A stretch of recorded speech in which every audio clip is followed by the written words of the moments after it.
Hello everyone, आज है 24 फरवरी और आज इस वीडियो में हम बात करेंगे आईटी सेक्टर से जुड़ी हुई 3 कंपनियों के बारे में।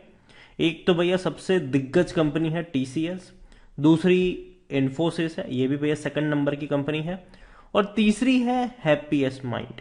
ये वो कंपनी है जिसने एक बड़ी रफ्तार पकड़ी थी, लेकिन उसके बाद एक बहुत बड़ा करेक्शन यहां पर देखने को मिला है पिछले कुछ हफ्तों में।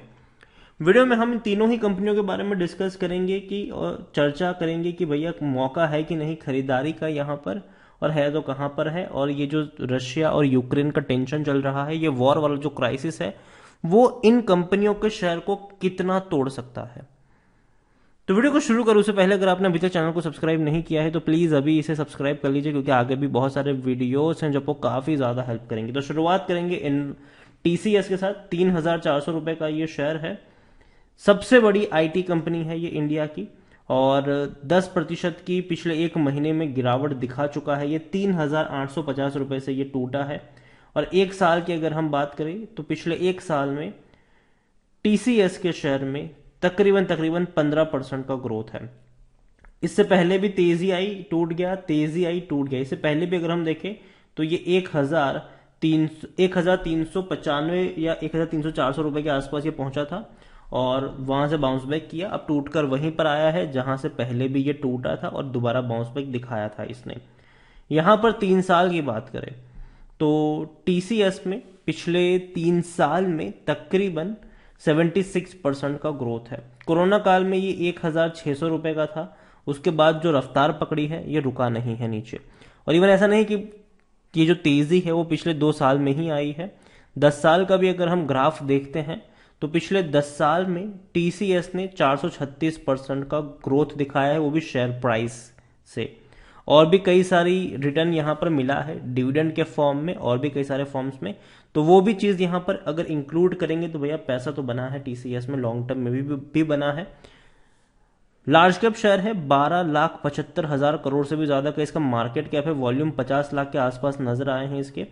प्रमोटर के पास 72.19% की होल्डिंग है। FIS mutual fund insurance company बहुत बड़ी होल्डिंग लेकर बैठे हुए हैं, ज्यादा बड़े शेयर रिटेल इन्वेस्टर के पास है ही नहीं इसके। टीसीएस को लेकर अगर हम देखें तो खरीदारी को लेकर 25% लोग कह रहे हैं बेच के भाग जाओ, बाकी 75% लोग खरीदने की या खरीदारी करी है तो बने रहने की बात कर रहे हैं। रेवेन्यू में लगातार ग्रोथ है, 1,18,000 करोड़ का रेवेन्यू आज 1,65,000 करोड़ पर पहुंच चुका है। और जहां तक बात करें प्रॉफिट्स की तो वहां पर भी लगातार ग्रोथ देखने को मिल ही रही है। अभी और प्रॉफिट्स आईटी कंपनियां दिखाने वाली है फ्यूचर में, क्योंकि भैया बहुत सारा पैसा जो है वो वर्क फ्रॉम होम कल्चर की वजह से इनका बच रहा है। यहां पर इनकी बात करें टीसीएस को लेकर तो 40 का इसका पी है, और आज की गिरावट के साथ मुझे लगता है कि थोड़ा सा और कम हो जाए, इनका पी हो गया होगा। सेक्टर पी 37 के आसपास नजर आता है यहां पर। देखो टीसीएस इन्फोसिस ये वो शेयर है जिसमें अगर खरीदारी करी है तो मैं यही कहूंगा कि क्राइसिस के दौरान टूटेंगे जरूर ये, ठीक है, हर शेयर टूटते हैं, लेकिन जितने बाकी कंपनियां टूटेगी उतने ज्यादा बड़ी गिरावट आपको नहीं देखने को मिलेगी। क्योंकि देखो जाहिर सी बात है, अभी अगर आप एक चीज एनालाइज करो तो हर कोई आपको एक ही सलाह देगा कि अभी वो वक्त है जहां पर अगर आपको अच्छे और फंडामेंटली स्ट्रांग शेयर अगर टूटते हुए नजर आते हैं, सस्ते मिलते हैं, तो वहां पर खरीदारी के मौके हैं।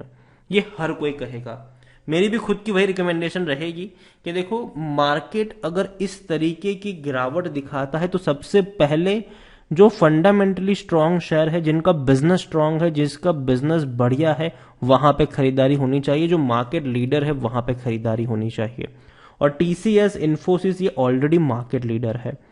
टूटे हैं, और मैं ये नहीं कह रहा हूं कि बाउंस बैक कर जाएगा यहां से। देखो वॉर वाला सिचुएशन है, डेफिनेटली मार्केट कुछ दिनों के लिए और टूट सकता है, लेकिन नीचे की तरफ खरीदारी के मौके बन सकते हैं। यहां पर 3,000 रुपए या उससे नीचे अगर जाएगा तो एक बहुत ही अट्रैक्टिव प्राइस मेरे हिसाब से लगता है कि बन जाएगा बाइंग के लिए, तो नजर रखनी चाहिए उसके ऊपर। लेकिन इसका मतलब ये नहीं है कि अगर आपके पास है तो बेच दे, जी नहीं, है तो रखे रहो इसको। लॉन्ग टर्म के ये शेयर है, अगर आप हर रोज देखते रहोगे तो मैं यही कहूंगा कि कुछ पॉइंट नहीं बनता है उस चीज का। तो बेटर है कि लॉन्ग टर्म के जो शेयर्स है उसको पोर्टफोलियो में हमेशा आपको जगह देनी चाहिए। शॉर्ट टर्म के शेयर्स जो होते हैं उसमें आप खेल करते रहो, लेकिन लॉन्ग टर्म के शेयर्स हमेशा लॉन्ग टर्म के लिए रखने चाहिए। दूसरा, इन्फोसिस सेम रिकमेंडेशन रहेगी, 1675 के आसपास पहुंचा है। गिरावट यहां पर कम देखने को मिली है, बाकी शेयर्स के मुकाबले कम गिरावट है यहां पर।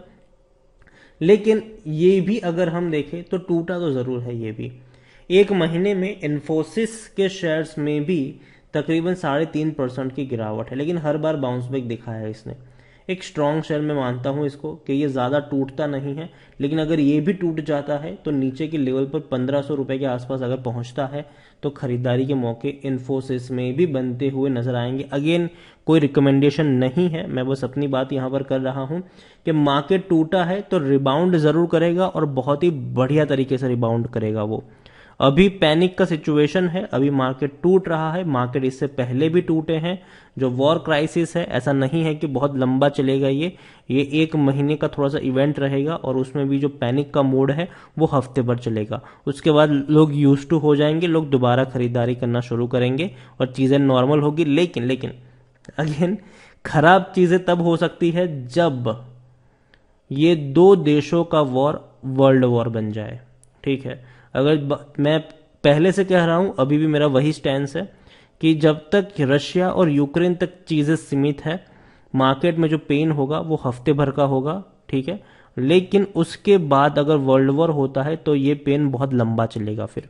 और दूसरी बात, कुछ इम्पैक्ट भी होंगे, भले ही अभी रशिया और यूक्रेन का ही मामला है, लेकिन फिर भी ग्लोबली बहुत सारे इम्पैक्ट है जिसकी वजह से मार्केट में असर हो रहा है। वो ये है कि क्रूड ऑयल की जो प्राइसेस है वो $100 तक पहुंच चुकी है पर बैरल और आगे और बढ़ेगी। गैस की जो कीमतें हैं वो डबल होने वाली है आने वाले दौर में। तो उस चीज को समझिए आप, क्यों ग्लोबली टेंशन, क्यों अगर कुछ भी चीजें ग्लोबली होती है तो उसका असर भैया हर देश पे पड़ता है और इसीलिए मार्केट भी थोड़ा सा डाउन जा रहा है। इन्फोसिस को लेकर अगर हम देखें तो बढ़िया कंपनी है, ये बढ़िया पैसा बनाकर दिया भी है। टारगेट्स इसके हालांकि 2300 रुपए के आसपास थे, लेकिन तब ये वॉर वाला सिचुएशन नहीं था जब ब्रोकरेज फर्म ने ये टारगेट दिए थे। अब ये टारगेट शायद थोड़े बहुत कम हो सकते हैं, लेकिन फिर भी गिरावट में खरीदारी के मौके यहां पर जरूर बनेंगे। 37 का इसका पीई है, आज की गिरावट के साथ थोड़ा और कम हो जाएगा, लेकिन फिर भी 91% एनालिस्ट कहते हैं कि खरीदारी करो। हैप्पीएस्ट माइंड की जहां तक मैं बात करूं तो यहां पर स्ट्रेट अवे 5% की लोअर सर्किट लग गई, मतलब सीधा है कि कोई खरीदने को तैयार नहीं था। एक महीने में अगर देखें तो जहां टीसीएस 10% तक टूटा है, जहां इन्फोसिस सिर्फ 3% तक टूटा है, वहां हैप्पीएस्ट माइंड 20% की गिरावट दिखा चुका है। तो ये बड़ी बात है, ये बहुत बड़ी गिरावट है। उसकी वजह भी ये है कि इसने बहुत ही कम वक्त में एक बड़ी रफ्तार भी दिखाई थी। एक साल में अभी भी 87% का ग्रोथ है, जो इन्फोसिस और टीसीएस से ज्यादा है। रीजन ये कि 500 रुपए का शेयर बहुत ही कम वक्त में 1500 तक चला गया। तो जाहिर सी बात है ये जो हवा थी वो थोड़ी निकलनी तो थी ही यहां से, और ये वही हुआ है। ठीक है, और हैप्पीएस्ट माइंड की मैं बात करूं तो कंपनी उतनी बड़ी नहीं है, लेकिन कंपनी अच्छी है, खराब भी नहीं है। लेकिन बहुत कम वक्त में जो रफ्तार इसने पकड़ी थी तो वो कहीं ना कहीं से बैलेंस आउट होनी थी। आप खुद सोचिए कि 300 रुपए का शेयर, 2021 की ही बात कर रहे हैं हम, ज्यादा दूर की भी बात नहीं है। 300 रुपए का शेयर अगर 1500 पे चला जाता है तो थोड़ी सी गिरावट तो बनती है यहां पर, और ये वही है। और ऊपर से ये मिड कैप शेयर है, 14,000 करोड़ के आसपास का इसका मार्केट कैप है, और इसका वैल्यूएशन देखे तो महंगा था, 86 का था, पी रेशियो 86 का था। अब इस गिरावट के साथ थोड़ा और कम हुआ है, लेकिन अभी भी ज्यादा इसीलिए है क्योंकि सेक्टर पी 37 है। लेकिन फिर भी 100% एनालिस्ट कहते हैं खरीदारी करो यहां पर। देखो मेरी सिंपल सलाह है, तीनों में से मेरी जो पहली चॉइस है वो इन्फोसिस है, जाहिर सी बात है इन्फोसिस मेरी पहली चॉइस है। दूसरी मेरी चॉइस होगी टीसीएस, उसके बाद अगर आप चाहे तो विप्रो और एचसीएल के बाद मेरी बाद में कोई 5वीं 6ठी चॉइस आईटी सेक्टर में हो सकती है हैप्पीएस्ट माइंड। तो पहली बात तो मैं कहूंगा कि देखो बहुत कम वक्त में हैप्पीएस्ट माइंड भाग चुका है, कंपनी अच्छी है लेकिन बहुत महंगी है, इसीलिए मैं इसको अवॉइड करूंगा। इन्फोसिस कंपनी अच्छी है, महंगी नहीं है, लेकिन मार्केट अभी थोड़ा सा पैनिक मोड में है। तो यहां से अगर मुझे इन्फोसिस का शेयर और 8-10% की गिरावट पे मिलेगा, मतलब कि 1500 के आसपास मिलेगा, तो डेफिनेटली खरीदारी के बढ़िया मौके बनेंगे। सेम स्टेटमेंट मेरा टीसीएस को लेकर भी होगा कि अगर 3000 के नीचे मिलेगा, बढ़िया मौके खरीदारी के बनेंगे। हैप्पीएस्ट माइंड अभी के लिए मैं अवॉइड करने की बात करूंगा यहाँ पर, क्योंकि बहुत कम वक्त में बहुत ज़्यादा इसने आग उगल चुकी है ऑलरेडी। तो थोड़ा सा ये अगर गिरेगा भी तो थोड़ा लंबा गेम चलने वाला है इसका, तो इसीलिए मैं अवॉइड करने की बात करूंगा। लेकिन विप्रो और एचसीएल पर भी आप एक बार नज़र रख सकते हो, और उसका भी एक डिटेल वीडियो बहुत जल्दी आ जाएगा। वीडियो को यहीं पे एंड करूंगा। पसंद आया हो तो लाइक कर, शेयर कर, चैनल वगैरह पहली बार आए तो प्लीज सब्सक्राइब करें। और टीसीएस, इन्फोसिस और एचसीएल तीनों में से आपको कौन से, सॉरी, टीसीएस, इन्फोसिस और हैप्पीएस्ट माइंड, तीनों में से आपको कौन सा शेयर पसंद है वो भी आप मुझे कमेंट में लिखकर बता सकते हैं। Thank you.